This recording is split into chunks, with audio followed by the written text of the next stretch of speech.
et celles qui contribuent le moins au changement climatique sont touchées de manière disproportionnée par les conséquences.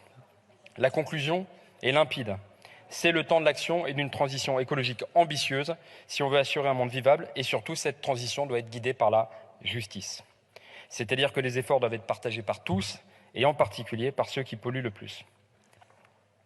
On va beaucoup parler de chiffres, mais si vous devez en retenir quelques-uns, un Français et une Française émet en moyenne 10 tonnes de CO2 par an, mais c'est en fait 5 tonnes pour les classes populaires et 8000 tonnes pour les ultra-riches. 10 tonnes en moyenne, 5 tonnes pour les classes moyennes populaires et 8000 tonnes pour les ultra-riches. Et donc les plus riches ne portent pas du tout l'effort collectif. On constate tous les jours l'incapacité du gouvernement et de sa majorité à imposer des contraintes aux plus aisés de nos sociétés, la crainte même de devoir leur demander la moindre contribution. Et le pire, c'est que ce n'est pas une incapacité, c'est un choix délibéré de les favoriser au détriment de l'immense majorité des Françaises et des Français.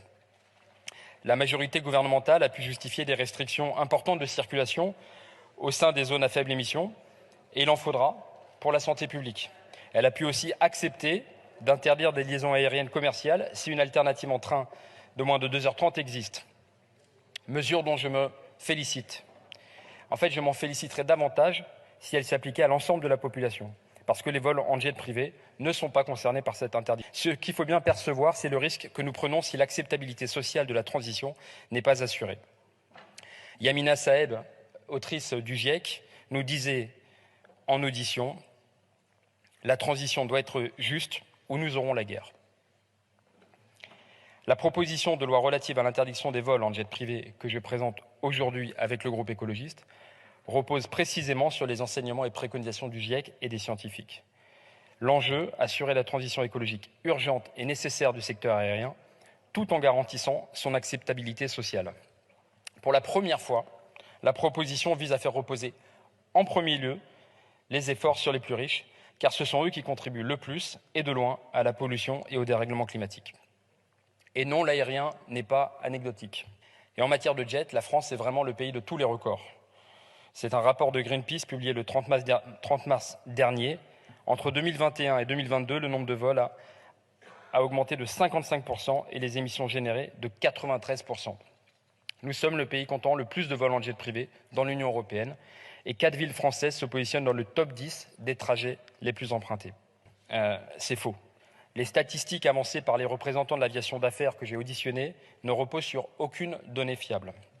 Quand l'avion du groupe Bolloré, par exemple, fait dans la même journée Paris-Toulon, Toulon-l'île grecque de Corfou et Corfou-Paris, eh bien ce vol est considéré par le secteur de l'aviation d'affaires comme un vol d'affaires puisqu'il est facturé à l'entreprise Bolloré. C'est un bel outil de défiscalisation, c'est sûr, mais ce n'est pas un déplacement professionnel. L'argument des affaires est d'autant plus contestable au vu des vols insensés qui se multiplient.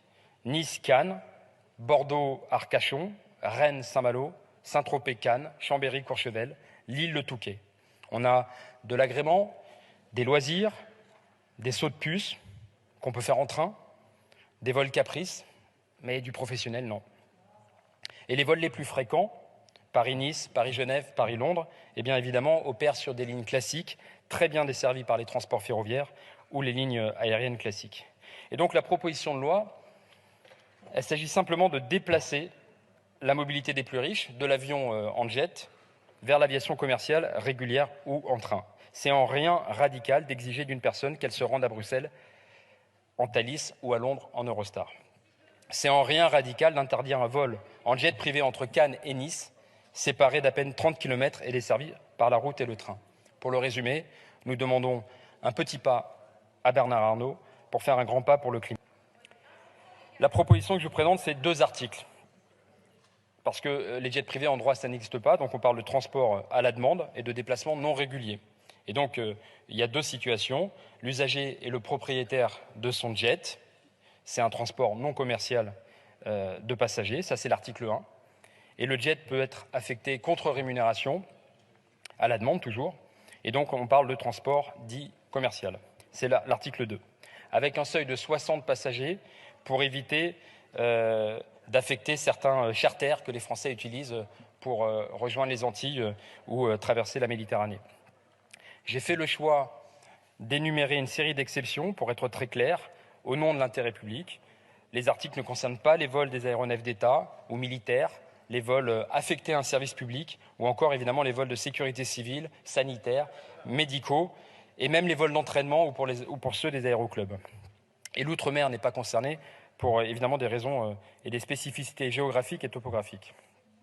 Rassurez-vous également, sur le plan juridique, ça tient la route, que ce soit en droit interne ou en droit européen. La proposition est conforme à notre Constitution, et en particulier le préambule de la Charte de l'environnement.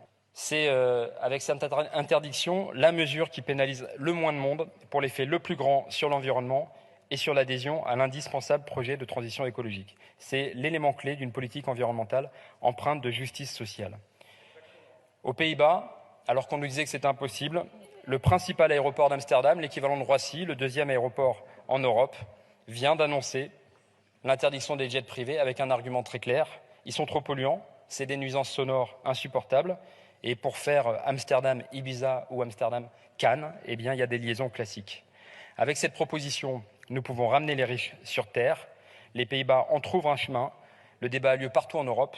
La France doit être à la hauteur. Faisons en sorte que la France rallume les étoiles de l'action climatique et montre la voie de la justice environnementale.